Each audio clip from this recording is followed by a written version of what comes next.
तो ईरान और यूएसए के लेटेस्ट बलवे में एक चीज़ हो के निकल गई जिस पे मैंने एक्चुअली बहुत सारे लोगों को बात करते नहीं सुना।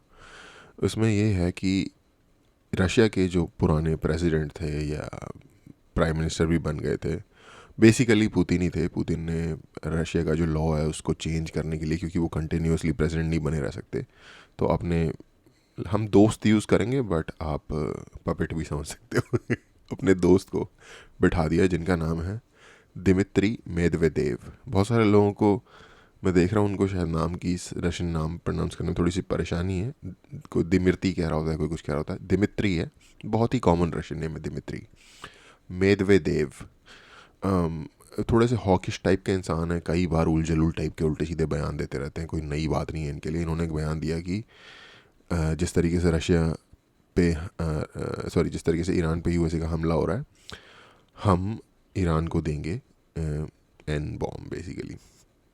तो ये एक बहुत वैसे तो लाइक पागलों वाली बात है, क्योंकि एक बहुत ही ख़राब चीज़ मानी जाती है जिसे कहते हैं प्रोलिफरेशन। एन एन का प्रोलिफरेशन बेसिकली, जिसको दुनिया का सबसे बड़ा पाप माना जाता है। लाइक मुस्लिम्स में एक कॉन्सेप्ट होता है शिर्क का कि उससे बड़ा पाप कोई नहीं हो सकता। इसको दुनिया के जियोपॉलिटिक्स का सबसे बड़ा शिर्क माना जाता है। अगर कोई कंट्री ये कहे कि हम न्यूक्लियर प्रोलिफरेशन करेंगे, तो बेसिकली टेक्नोलॉजी का इधर से उधर इलीगल तरीके से मिलिट्री पर्पस की टेक्नोलॉजी का इलीगल तरीके से एक दूसरे को ट्रांसफ़र। और इतना सीरियस मसला होने के बावजूद भी इस पर किसी ने कोई खास बात नहीं की। इस पे अंकित शाह जी का एक छोटा सा वीडियो मुझे मिला है, वो देखते हैं। अभी जो लेटेस्ट आया है ये आया है रशिया से। तो पुतिन के जो पुराने जो उनके प्रेसिडेंट रहे मेदवेदेव, उनका स्टेटमेंट आया है कि बहुत सारी कंट्रीज यही है ईरान को न्यूक्लियर वॉर हेड देने के लिए तैयार बैठी है, इंक्लूडिंग रशिया। अब वैसे है, अबे यार, कितनी कंट्रीज हैं जो न्यूक्लियर हैं बाय द वे? लाइक अगर आप इलीगली या फिर जिन्होंने छुपा रखा है उनको भी हटा दो तो 9 कंट्री हैं, गिन के 9 कंट्रीज़ हैं, ठीक है, जिसमें से 5 तो परमानेंट मेंबर्स हैं। फ्रांस, यूके, यूएस, 3 ये हो गए, रशिया चाइना। हम मान लेते हैं शायद रशिया चाइना दे रहे होंगे, ठीक है, तो 2 वो हो गए। उसके अलावा पाकिस्तान। पाकिस्तान एक यूनिक स्टोरी है, उनके बारे में हम बात नहीं करते क्योंकि उनके बारे में अगर आप बात करोगे तो दिन निकल जाएगा तो पर उनको ही मान लेते थे, तो 3, ठीक है। उसके अलावा एक इसराइल खुद है, एक इंडिया है। तो इसराइल और इंडिया ने तो देना नहीं है, रशिया, फ्रांस, यूके ने देना नहीं है। कितने हो गए? 5 ये हो गए, और 9 में से बचे 4। नॉर्थ कोरिया भी है। तो नॉर्थ कोरिया, चाइना, रशिया और पाकिस्तान, ये 4 कंट्रीज़ हैं जिनके बारे में आप कह सकते हो कि इनका कुछ नहीं पता, ये दे देंगे। इसमें से पाकिस्तान को भी मैं इसलिए निकाल दूंगा क्योंकि पाकिस्तान ने न्यूक्लियर बॉम्ब देने का सोचा भी ना अगर उनको सिर्फ डिफेंस करने का उन्होंने बोल दिया था कि हम इन्हें डिफेंड करेंगे, तो उनकी पैंटें फट गई थी उनके मंत्रियों की। और वो चिल्ला चिल्ला के अपनी पार्लियामेंट में कह रहे थे, अरे ये कैसी बयान दे देते हैं ये वो। और किसको किसको बोल रहे हैं? ये देखो इजरायली न्यूज़पेपर ऐसा छाप देता है, हमने तो कभी भी ऐसा नहीं कहा। साला छापा उसका बयान था, क्या कहते हैं, नहीं नहीं इजरायली नहीं, द टेलीग्राफ, ब्रिटिश न्यूज़पेपर है, टेलीग्राफ को गालियाँ सुना रहा है, जबकि वो तो बेसिकली बयान छाप रहा है ना एक इरानियन ऑफिसर का। तो एक तो वो चीज़ है। तो पाकिस्तान तो नहीं देने वाला, तो बेसिकली रह गए 3, रशिया, चाइना और नॉर्थ कोरिया।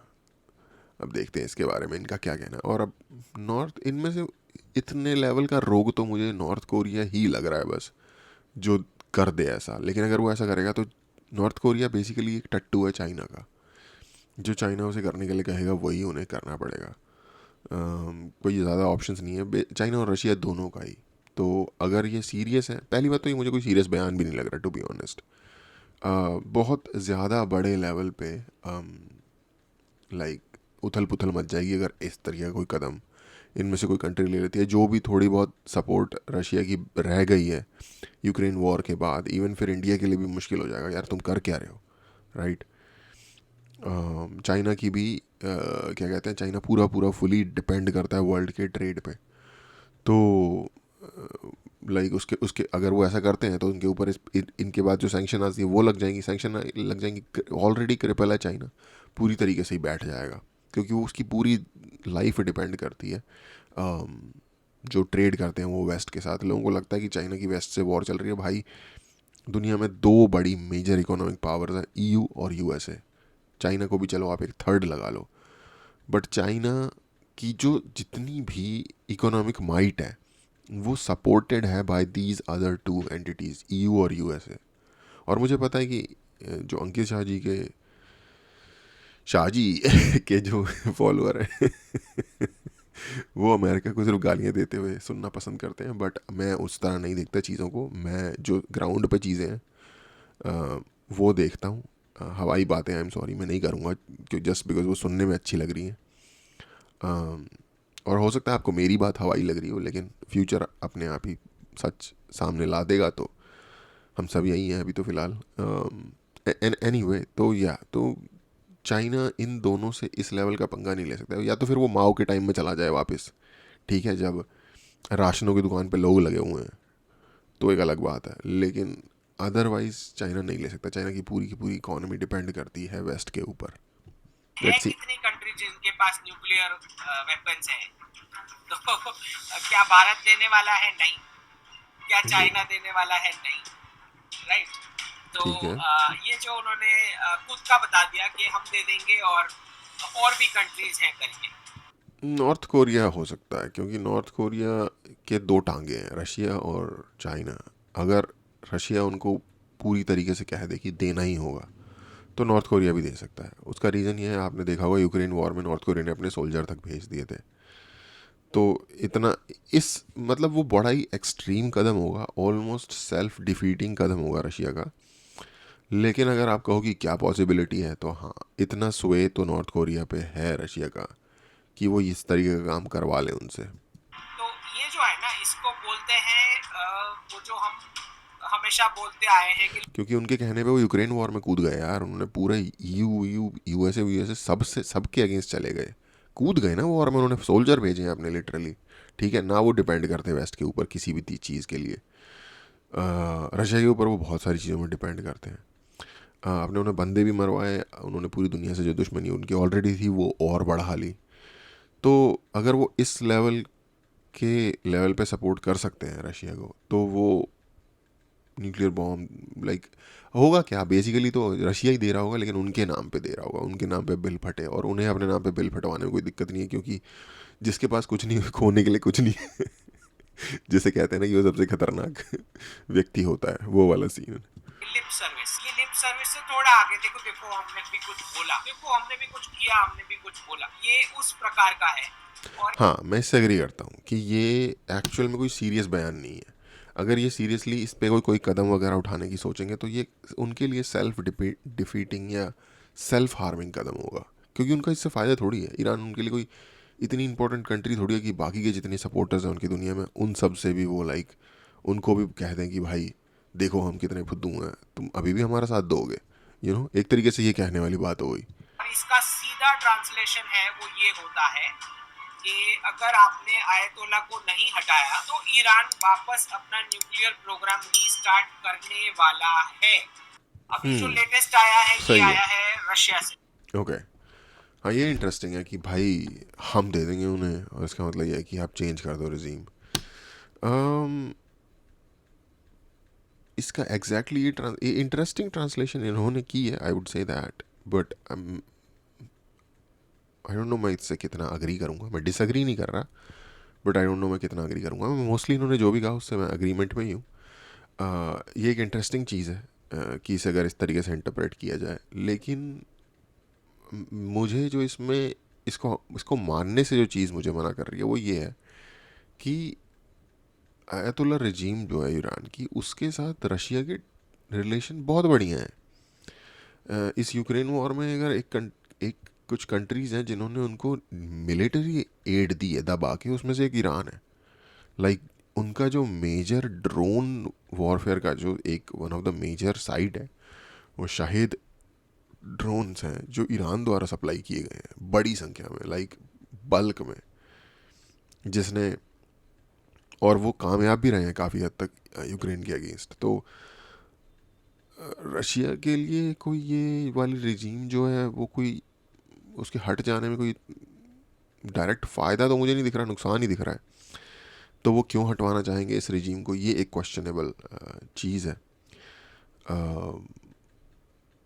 या तो आई वुड से कि ये एक इंटरेस्टिंग रीड है इस चीज़ पे, बट आई डोंट नो मैं इससे कितना अग्री करता हूँ ओवरऑल। हाँ, कि कोई देगा, ये कोई सीरियस बयान नहीं है, मोस्टली लाइक लिप सर्विस है, उससे मैं अग्री करता हूँ। क्योंकि अगर उन्होंने कुछ करना होता तो किया होता, राइट। अब तो सब कुछ सीज फायर होने के बाद कह रहे हैं कि हम दे देंगे उनको बयान। बम बम जो गिराना था यूएसए ने, वो सब कुछ तो गिरा दिया उन्होंने उनके ऊपर, ठीक है। उसके बाद कह रहे हैं। और वैसे भी अगर आप पुराना ट्रैक रिकॉर्ड देखो दिमित्री मेदवेदेव का, तो इनसे वो वाली बातें कहलाई जाती हैं। अगेन एक बात और मैं आपको बता देता हूँ, ऐसा नहीं है कि उन्होंने जस्ट अपने मुंह से कह दिया। इस टाइप की जो कंट्रीज़ होती हैं या जो लेट्स से रेजीम्स होती हैं, थोड़ी ऑटोक्रेटिक टाइप होती हैं। लेट्स बी रियल, रशिया भी एक ऑटोक्रेटिक टाइप की ही कंट्री है, कोई वहाँ पे फुल रियल डेमोक्रेसी नहीं है। ये बात अलग है, पुतिन को बहुत ज़्यादा सपोर्ट करते हैं रशियंस, लेकिन है वो एक रियल डेमोक्रेसी नहीं। आई मीन नहीं है वो एक रियल डेमोक्रेसी। मैं भी हिंदी भी नहीं बोल पा रहा ढंग तरीके से। तो ऐसी जगह पे जो इस तरीके के बयान होते हैं ना, वो ये नहीं होता कि रैंडमली किसी ने कुछ भी बोल दिया। क्योंकि अगर आप कुछ भी बोल दोगे इस लेवल की बात, तो अपनी स्टेट से सबसे पहले कॉन्सिक्वेंसेज आपको आएंगे। तो ये ऐसे नहीं कि उन्होंने जस्ट बोल दिया हुआ दिमित्री मेदवेदेव ने इस बात को, इस लेट्स से एक सपोर्ट दिखाने के लिए ईरान को कि हम देखो कितने सीरियसली तुम्हें सपोर्ट कर रहे हैं। ये बात प्रॉपरली तरीके से कहलाई गई होगी।